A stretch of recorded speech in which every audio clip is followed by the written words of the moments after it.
Talked a bit about attachment style on the Ask Dr. Gil podcast, and what I haven't discussed is something called neuroplasticity, because there is a relationship between neuroplasticity and attachment styles. Today on the Ask Dr. Gil podcast, I want to discuss how attachment styles can change over times and what the neuroscience is behind that. So stay tuned.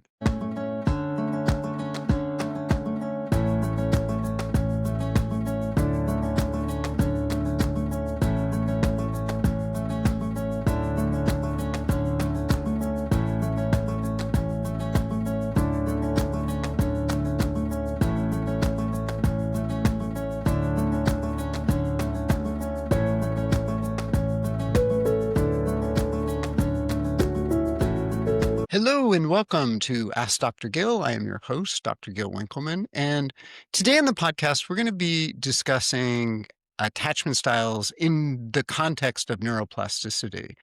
And if you've listened to this podcast before, you know I talk a lot about brain health and mental health and spiritual health.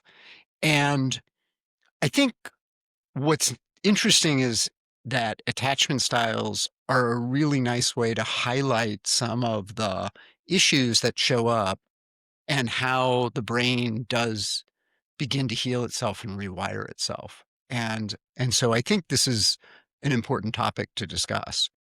So before going deeper, first off, I want to just mention what attachment styles are. And there's different ways of looking at this, but in the context of adult relationships, there's secure, where you're able to engage with someone appropriately, set boundaries, be able to there's more fluidity. You can spend time by yourself, you can spend time with the person, and there's a give and take in that. Anxious people tend to become triggered when they're not with the person, or if they feel the other person is distant. Usually that's an emotional distance, not necessarily a physical distance, although it can be a physical distance as well. And so they get triggered by that. And what happens is their nervous system is on high alert for that happening. And avoidants are kind of the opposite of that. They become on high alert when there's too much closeness, when when they spend too much time with someone, where they feel like they don't have enough space. And that also has to do with an emotional issue, but instead of feeling abandoned, they feel flooded. Now, these are kind of two sides of the same coin, but there are definitely differences between the two. And I think it's really important to recognize that this is not a permanent situation for you. So if you grew up and have one or both of those, anxious and avoidant, which is called disambiguous, if you have both of those or any of those, either of those, it doesn't mean that you're going to have it forever, because it's interesting that our brains are plastic, if you will. And what I mean by that is that there's a ability to change your brain. And anything you do, in effect, is changing your brain. It's interesting, there's been some articles of late discussing how not reading and spending a lot of time on devices is changing our brains in ways that we don't fully understand yet. And based on test scores in schools, it's probably not a good thing, unfortunately. So, but the flip side is there as well. So if you start reading actual books and doing brain exercises, playing an instrument, whatever it is, those become neuroprotective. Those begin to allow your brain to rewire itself, begin to have higher function. And this is kind of the idea behind neurofeedback. And if you look through some of the old podcasts, I think I have a video, in fact, about neurofeedback, where that is like, in a sense, forcing the brain into changes. Now, where this gets complicated is when we think of neuroplasticity, and I would say that neuroplasticity affects all areas of the brain, but when we think about neuroplasticity, we think about it in terms of learning, right? So we're thinking about it in terms of the areas of the brain where cognition is more of a function. And you might say it's the cerebrum in this particular case. The thing and neuroplasticity applies to other parts of the brain, the cerebellum and the limbic brain, which is more of an emotional survival mechanism of the brain. So with the cerebellum, which actually has functions throughout, there's emotional wiring. It's interesting that the cerebellum, which when I was in medical school and in undergrad, it was basically taught that that's for motor coordination, not necessarily big movements, but fine motor skills, although big movements are part of it. So in terms of neuroplasticity, if you learn a new skill, something is like sewing or playing a sport, that's changing your cerebellum. What's interesting is that research that's come out in the last 15 years, let's say, shows that the cerebellum actually is very important for wiring our ability to process emotions. Now, what does that mean? As an example, kids who don't learn how to do cursive handwriting have a difficulty sometimes interpreting the emotional context around text. I don't mean text messages, I just mean written words, but text messages is one of those. And it's really interesting talking to people who learned cursive in school versus who didn't, and kind of their ability to see through what it is that is being asked or told about things is kind of, I'll say, impaired, for lack of a better way of saying it. And I joke with patients, I'll say, well, this is why we were taught to write in handwriting, I will not throw spitballs at Susie 500 times. And it's because that wires something within us that is affecting our behavior as well. So it's kind of interesting. Now, let me kind of start to bring this back to the emotional processing, because I think that where we get stuck, and this is part of what the workshop I'm going to be doing, which I'll talk about at the end, where we get stuck is in the stories that we tell ourselves around our reality and what we perceive as reality. In other words, we identify with, I'm an anxious attacher, because we have that thought. We come into a situation, a relationship, let's say, and we're looking for what it is to prove that reality from us. And what I'm going to talk about in the second half of the program is how this isn't necessarily a situation that is unchangeable, right?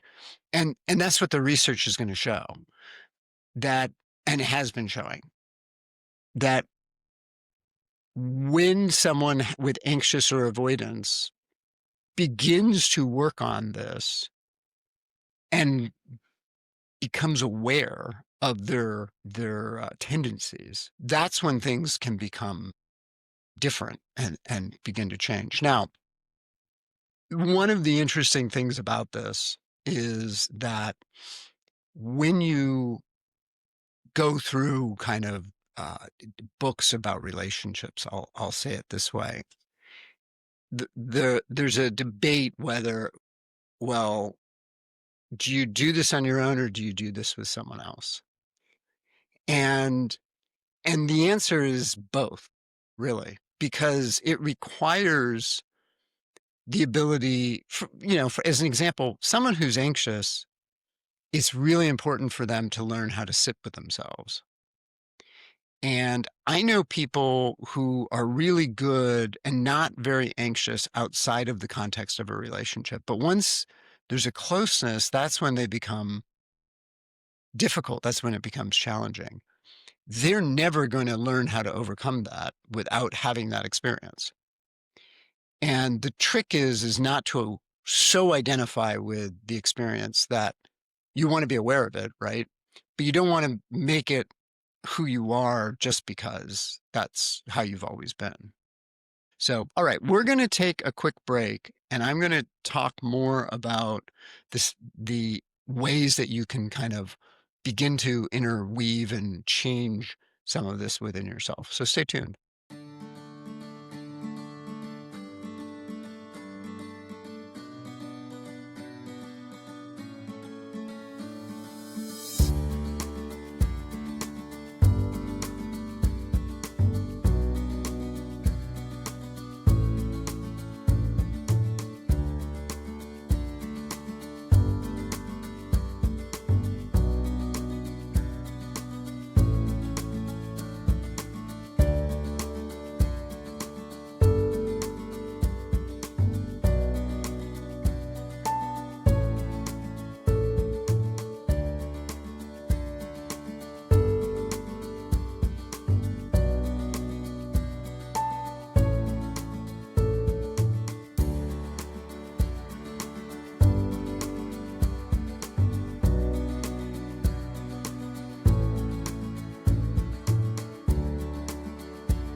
Hello and welcome back to Ask Dr. Gil. I am your host, Dr. Gil Winkelman.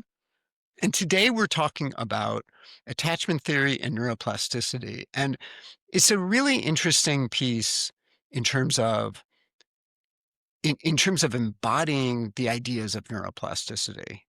And let me just say that when if you go through this, to understand that this is not an intellectual process necessarily. It's important to know, oh, I might be, I'll just use an example. I might be anxious because of my mom wasn't around when I was a baby and she was sick or whatever it is. That may be important to understand, but intellectually knowing that isn't necessarily going to fix it. And I think this is where a lot of people get tripped up, because I think that knowing that is useful to say, okay, I am triggered now, and then begin to say, I have these tools available to me so I don't have to just react.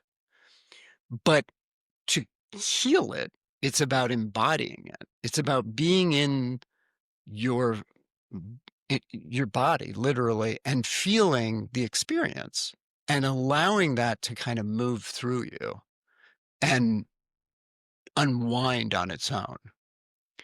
And this is why I think in terms of relationships, in terms of healing this style, the attachment style, it's a both. I need to go do whatever it is I'm going to do to begin to bring awareness. And then I have the practice that I would have within the context of the relationship. And it's interesting talking to clients how they evolve, like in terms of, as an example, there's a woman I work with who has dated a bunch of different men, and who she's choosing is becoming different and over time. And this is what we talk about. One of the things we talk about. It's not that she is fully healed, because part of the issue is she's not meeting the person who's going to meet her where she wants to be met, but she's recognizing that they can't do that for her. And in terms of the progress, she didn't recognize that with these men before we started working together, and the relationships would last longer. And now she's recognizing it really fast, 2-3 dates. And so she doesn't waste her time. She's like, oh yeah, I know that. I got that lesson. And I suspect at some point it's going to become so deeply embedded within her, she's going to recognize it within 3 sentences as opposed to 3 dates. That's where you're going. And a lot of the work that we do is helping her sit with what it is she's experiencing in her body. And this is, if you're able to have a relationship with someone who's secure and just sit with them, that begins to calm your nervous system. And it takes time, right? This is part of the trust building process that goes on in relationships in general. But being able to have consistency, you have repeated experience of healthy interactions, healthy attunement, healthy co-regulation. And over time, this becomes more ingrained, if you will, within your nervous system. And I know I've talked about this in other shows, but being able to sit or stand with someone and give them a hug for a minute or more is something that helps. If you just give a quick hug, there's no nervous system signal that happens. Whereas if you do it for 60 seconds or more, I think some of the research is 20 seconds, but I think 60 seconds is a good amount. What happens is that your nervous system begins to calm down. That's the experience. And this is also important for people who are avoidants, who are more likely to push someone away right away, right? Because there's that, I can't do this experience, that angsty, I need to get away, feeling. And as you kind of sit with that and are aware of it, it dissipates. And part of this may be, actually, as I'm thinking about this, it may be closer to 2 minutes. And the reason I say that is that generally most emotions move through us with awareness and not holding on in 90 seconds. That's how long emotions stick around in the body. In terms of the nervous system, right? Now, our minds, our brains might think about the experience, and then that will keep it moving, right?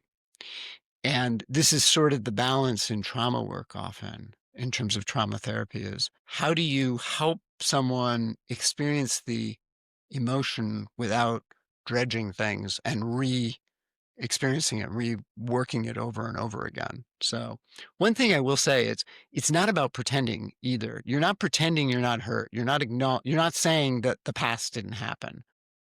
What you're saying is my past doesn't have to be my present. And it's important to understand that. And, everything in the world is a reflection of the way we see the world. That is a spiritual truth in my mind.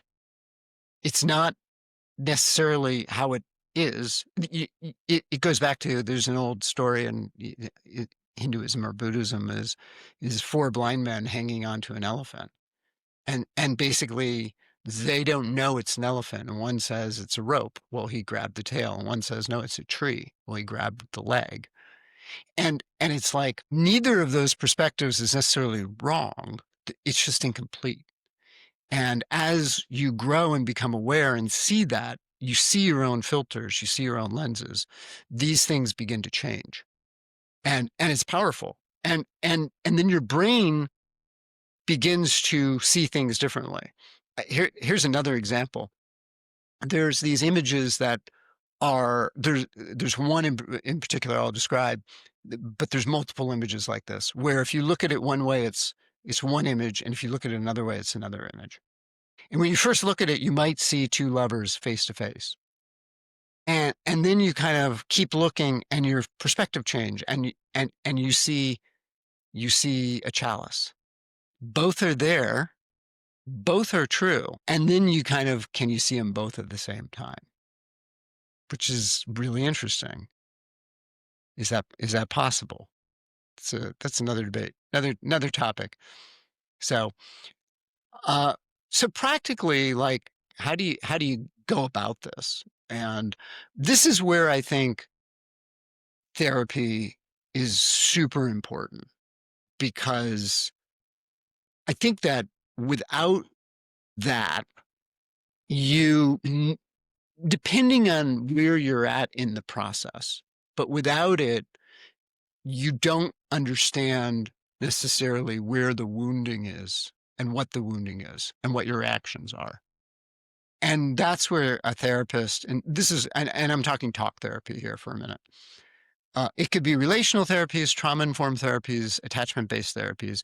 It's about understanding the mechanisms, the triggers, your responses, because so many people aren't aware of that. Honestly, I think it's everybody in particular situations. And what's interesting is so many people go into freeze in a way. They shut down, and they don't necessarily know they're shutting down. And so this is where a therapist can be really helpful, kind of pointing that out. Now, that by itself does not fix it. And this is where maybe somatic work, mindfulness, uh, uh, somatic re-experiencing, Hakome, Feldenkrais, Alexander technique. These are therapies that are helping people get into their bodies more. Yoga, a yoga therapy. The body work brings awareness to how things are and how we hold on to things, where our guarding is, where openness is, how to open more. Those are really important, so that when you go into a relationship with someone else, that can be corrective. And it's very important to find people who are emotionally consistent and bring signals of safety to your nervous system. Now, there's a caveat here that I would say, which is signals of safety and signals of familiarity are not the same thing. And oftentimes we feel, quote unquote, safe when we're with someone who is familiar, even if that familiarity is abusive. And I think that this is, again, this is where body work, this is where therapy is really, really important. So if you come from a place of either you've been in abusive relationships or you were abused as a child, and it is important to understand that there is a rewiring that will happen and needs to happen for you to have that sense of true safety. So, and then understanding that no one's perfect and old triggers are going to come to the surface. And hopefully, in terms of interpersonal relationships, you're with people who you feel safe enough to have a discussion.